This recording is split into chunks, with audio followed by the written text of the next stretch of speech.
You're watching The Last Climb, and today I'll break down the brutal climb of when a prideful couple near the top of K2 decided they were going to steal and take their Sherpa's oxygen. They had the experience and the reputation built partly on loudly dismissing anyone who relied on a Sherpa. But the brutal acts they committed near the summit and what it cost the entire team is something the mountaineering world has never seen before.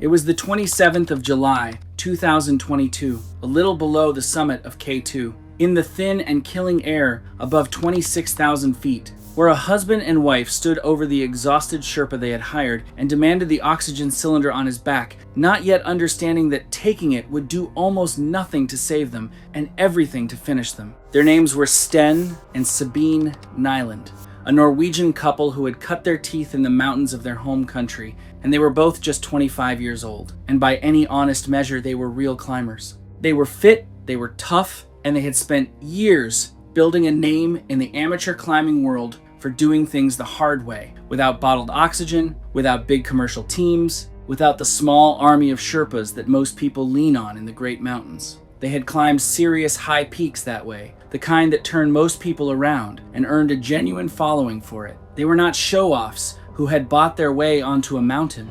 They had earned every foot of altitude they ever stood on, and there were people back home who owed their own love of the mountains to something the Nylands had once written. They were good, and they knew it. The trouble was that being that good that young had already taught them to look down on everyone who did it differently, and by the time they arrived at the foot of K2, that quiet contempt had hardened into something uglier, aimed squarely at the one man they could not do this climb without. It is a strange thing about people who build their whole worth on a single idea. When it fails them, they do not always let go. Sometimes they hold on tighter and make the person who represents the failure pay for it, which is more or less what happened on this mountain over many weeks to a man who had done nothing but try to keep them alive. One thing matters before I go on. Nearly everything we know about their last hours high on the mountain comes from Dawa, the man who lived through it, along with radio logs, the expedition debrief, and gear recovered later, and where the record runs out, I will say so, rather than pretend to know. For years, the story they told the world was one about purity. In interviews and in the pieces they published, they were scathing about what they called the circus on the big mountains. The paying clients who were, in their words, hauled up by Sherpas and short-roped to the top so they could buy themselves a photograph. They wrote that a peak climbed on bottled oxygen with a team of Sherpas had not really been climbed at all, that it was a purchase and not an achievement, and their followers loved them for it because there is something clean and admirable in two people doing a hard thing without shortcuts. What the public story left out was that K2 had finally forced them to break their own rule. The mountain was too hard, too high, and too dangerous to climb the way they had built their name climbing, and so, quietly, they had done the very thing they had spent years mocking. They had hired a Sherpa, and they had bought the oxygen, and they had told almost no one. Even committed no-oxygen climbers sometimes make an exception for K2 because it is a different order of dangerous. But for two people who had built a name on purity, it felt like a small, private defeat. By the accounts of the people who shared a base camp with them that season, it seemed to eat at them the entire way up. And the person who caught the sharp edge of it, day after day, was the one man on the mountain who reminded them of the compromise every time they looked at him. I want to be fair to them here because they were not frauds. They really could climb well. They had earned their place in that mountain, and that is exactly what makes what they did so hard to forgive. To understand what happened, you have to understand K2, because it is not like other peaks. It is the second highest mountain on Earth, but it is widely called the most dangerous. A savage pyramid of rock and ice where, for much of its history, roughly one climber died for every 4 who reached the top, a ratio that has only eased in recent years as the crowds and fixed ropes have grown. It is steeper and more technical than Everest, more remote and far less forgiving. The standard line, the Abruzzi Spur, funnels every summit climber through a single narrow gully of steep ice called the bottleneck. A little under 27,000 feet up, and directly above the bottleneck hangs an enormous cliff of glacial ice, a serac, which can break away without warning and has killed dozens of people over the years, sometimes in a single afternoon. Above all of that lies the death zone. Above 26,000 feet, where there is so little oxygen that the body is quietly dying with every hour it spends up there, and the mind grows slow and stupid without ever feeling it, so that the people in the most danger are usually the last to understand it. The whole grim game on summit day is speed. You leave the last camp around midnight, you cross under the Serek in the cold and the dark while it is still frozen tight, and you get yourself back down off the dangerous ground before the afternoon sun starts loosening the ice above your head. Guides talk constantly about the turnaround time, the hour by which you must give up and go down whether you have reached the top or not, because the summit is optional and the descent is not. Almost everyone who dies on K2 dies not on the way up, but on the way down, when they are empty and slow and out of time, and every hour they run late stacks the odds a little higher against them. Here's the thing I wish more people understood about K2. It is not a mountain you beat with courage. It is one you survive with humility, and humility was the one thing these two never learned to carry. The man they had hired was named Dawa, a Sherpa from the Khumbu region of Nepal, brought over with Khumbu Alpine Expeditions, one of the big Nepali outfits that had come to run K2 the way they ran Everest, and he was everything the mountain demanded and everything they resented. He was a veteran, high-altitude climber who had climbed K2 and Everest enough times that the route had become almost instinctive to him. A quiet, careful professional who had spent his life doing the invisible work that keeps other people alive. On a climb like this, a guide is not a servant, whatever a client might tell themselves. He helps manage the team's oxygen, carrying spare cylinders and making sure his client's supply is changed at exactly the right moments, monitoring each cylinder's pressure and timing the swaps, because a client fumbling with a frozen regulator in the death zone is a client who dies. He works with the rope fixing effort where the ground is hardest and breaks trail when fresh snow demands it, so the client does not have to spend the strength. He knows the way through the bottleneck in the dark, where a wrong move of a few feet ends everything. And if anything goes truly wrong up there, he is, realistically, the only rescue that exists, because helicopters cannot realistically conduct rescues in the death zone on K2, and the other climbers are barely keeping themselves alive. Dawa did all of that for the Nylons, every single day of the expedition, and he did it well. And by the accounts of the other members of the expedition, he did it without complaint, even as they made clear, in 100 small ways, that they believed they were better than him. He was, in the plainest terms, the reason they were still alive to be cruel to him. Several people on the expedition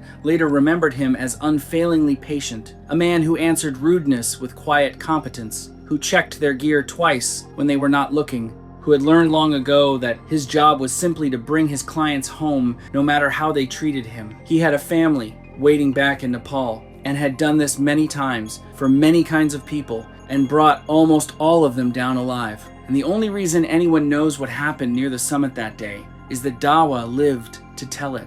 The expedition never released the full account publicly, at the request of those involved, and outside the climbing world the story drew little attention, which is why what follows has been pieced together quietly from Dawa's testimony, the expedition debrief, and the base camp radio logs, rather than from any headline. Think with me about the arrogance of it for a second. They spent years telling me and everyone else that they did not need Sherpas, while a Sherpa carried their oxygen, fixed their ropes, and kept them alive. That summer was the most crowded K2 had ever seen, and the Nylons, who despised a crowd, had waited for a later, quieter window to make their push more or less alone. They started up from the last camp on the shoulder, a little after midnight, the way K2 climbers do. 3 small lights moving up into the enormous cold. From the very beginning, by Dawa's account, and by climbers from a neighboring team who were moving near them that morning, the Nylons were slow. They were strong, but they were young and still only human, and they were pushing a mountain at the absolute outer limit of what a human body can do, and they were burning through their oxygen faster than the plan allowed, in part because they had relied on Dawa to monitor their consumption throughout the whole expedition rather than watching it closely themselves. The hours slid by, the sky grayed, and they were still well short of the top when they should have turned around. Long before the summit, Dawa did the most important thing a guide ever does. He told them, as clearly and firmly as he knew how, that it was too late and they were too slow, and that they needed to turn around now while they still had the oxygen and the daylight to get down. It was the correct call, the one that would have saved both their lives, the entire reason they had a professional with them at all, and they refused it, the way they had refused him all along. Treating his caution as cowardice, telling him they had not come to K2 to be turned back by the hired help. The summit was close, a few hundred feet of altitude away, close enough to touch and close enough to kill for. So they went on, and Dawa, bound by duty and unwilling to leave two people to die alone up there, went on with them. Every hour they climbed past the safe turnaround was an hour they would pay back on the descent, in the dark and the cold, with less oxygen and less strength on the most dangerous stretch of the most dangerous mountain on Earth. That is the arithmetic they refused to do. The mountain would do it for them. One of their last messages before the final push, sent from an inReach, went to a friend back home. In it there was no fear and no doubt, only the old defiance. They wrote that they were about to summit the savage mountain on their own terms, that the people who had said they were too old and too proud and too stubborn for K2 were about to be proven wrong one more time, and that the whole climb had only confirmed what they had always believed about the so-called professionals who cluttered up the big peaks. There was even a small, ugly joke in there about the hired help, the kind of thing that reads very differently now than it must have felt to write. They said they would send the next message from the top. They never did. That short, proud, dismissive note, tapped out with cold fingers in the dark near the highest camp on the second highest mountain on Earth, is among the last things either of them is known to have written to anyone. A viewer called Full-Time Patient commented on my last video, stating that Sherpas should be held in the highest esteem for all their work. And after this story, you will understand exactly why. Because this climb will show us exactly what treating them horribly will cost. What happened next, again by Dawa's account, is a hard thing to sit with. They reached the summit very late, at around 3 in the afternoon, hours after every careful climber is already well on the way down, and the day was turning against them. And on that long descent, above the bottleneck, both of their cylinders ran dry, exactly as Dawa had warned. He gave them the emergency spare without hesitation. The one extra cylinder he carried beyond their own bottles, and in the state they were in, they exhausted that one too. And then, with nothing left between them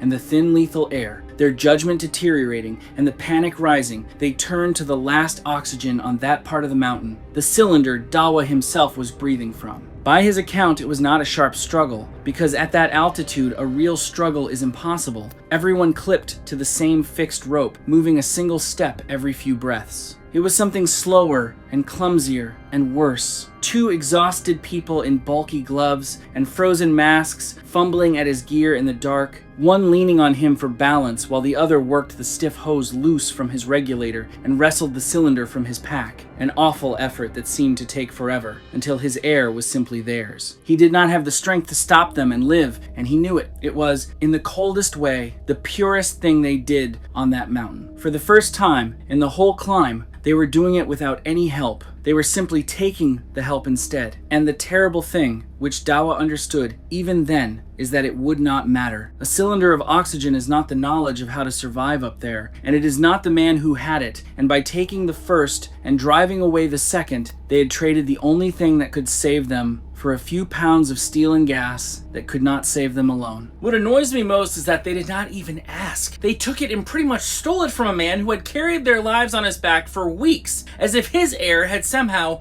belonged to them. People always ask why he let them, why he did not fight back, and the answer is the same brutal answer these mountains always give. Two people are stronger than one, and no one wins a fight over a cylinder of air at 27,000 feet without killing everyone involved. But there was something else. Something Dawa understood that the Nylans never grasped in their whole lives, which was that of the three of them, he had the best chance of surviving without it. He was fully acclimatized, still moving well, one of the small number of people on Earth who might get down from up there on his own lungs if he went now, before the cold and the thin air finished the job. Even for someone with decades at altitude, descending from there without supplemental oxygen was a desperate gamble, not a sure thing. And he knew it. But it was a better gamble than the Nylans were making, and the only card he had left. So he made the hardest choice of his life. He let them keep the cylinder. He begged them one final time to turn and come down with him while there was still any hope of it. And when they would not move, when they turned their backs on him and kept pushing at the problem in their broken, oxygen-starved way, he did the only thing left that kept anyone alive. He turned and started down alone into the dark, down climbing the bottleneck by feel and by memory and 2 decades of hard-earned experience, forcing himself to hold a slow, steady rhythm, one disciplined breath at a time, before the thin air could overwhelm him. Picture being Dawa in that moment.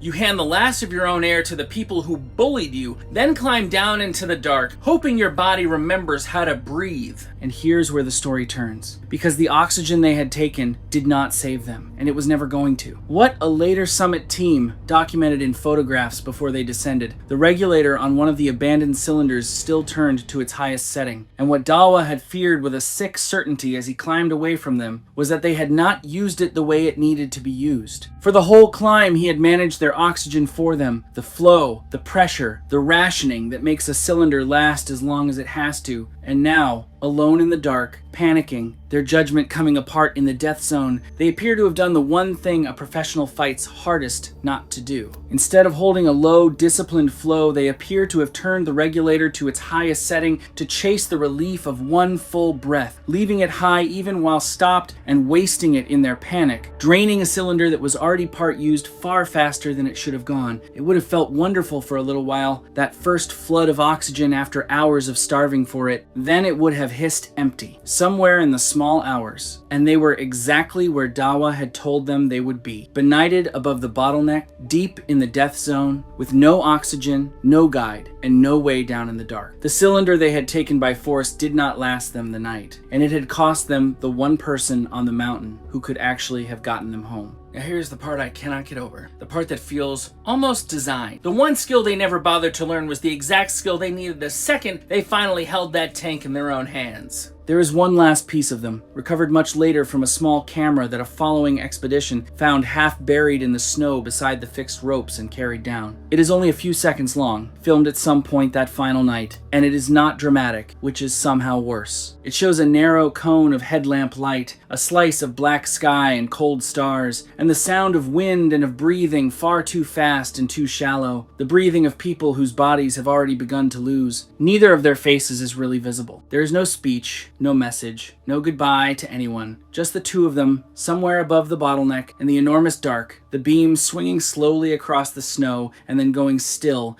Whatever they said to each other in those last hours, if anything, was not recorded and never will be. The camera was recovered from the mountain. They were not. Sten and Sabine Nyland never came down from K2. Down at base camp, the team had followed their increasingly confused responses over the radio, relayed up through Camp 4 until they went quiet, and Dawa, when he finally staggered into the high camp alive, told them what had happened, but there was nothing anyone could do, and every experienced person there knew it. A rescue in the death zone of K2 is not really a thing that exists. Helicopters cannot realistically operate there, no single climber can carry another down through the bottleneck, and anyone who tried to climb back up to them would simply die alongside them. Other climbers on later pushes passed what remained of the couple in the days that followed, high on the route, and the reconstruction pieced together afterward. From where the bodies lay, the abandoned cylinder still at its highest setting, and Dawa's account pointed toward one quiet explanation. They had most likely died that first night of progressive hypoxia, exhaustion, and exposure. In the hours after the last of the stolen oxygen ran out, above the bottleneck,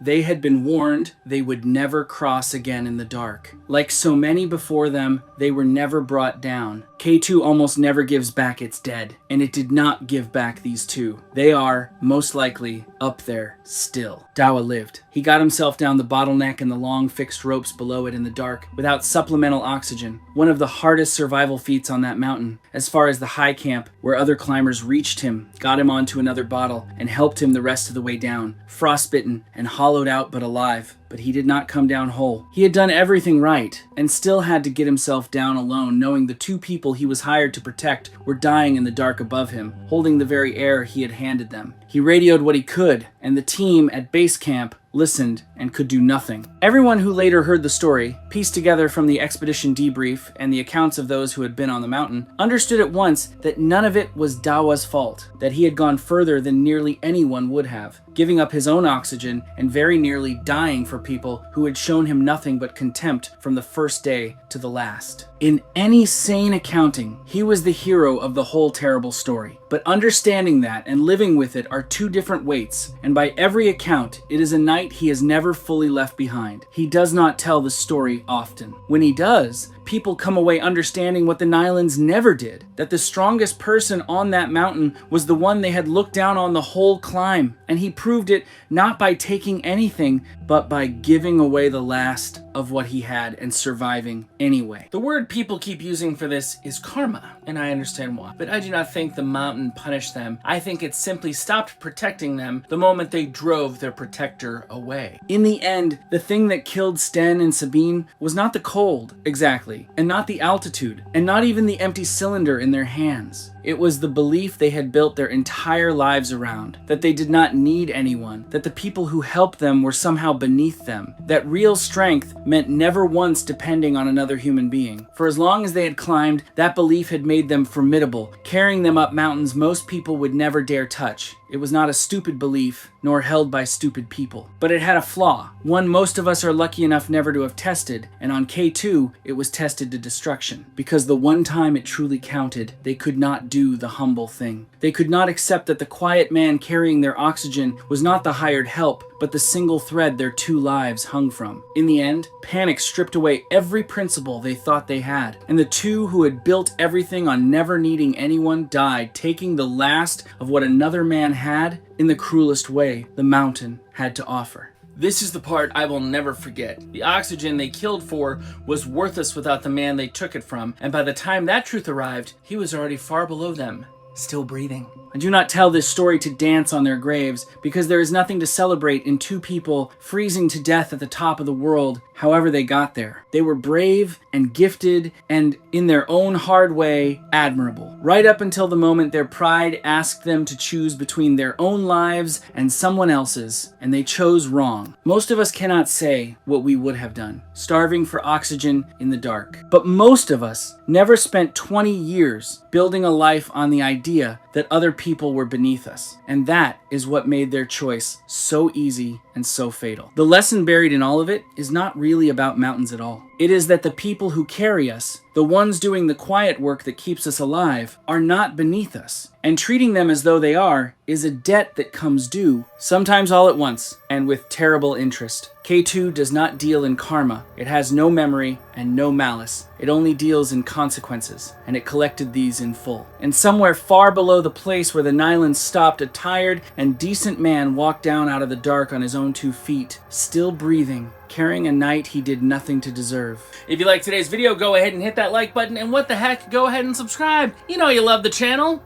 We'll see you next time.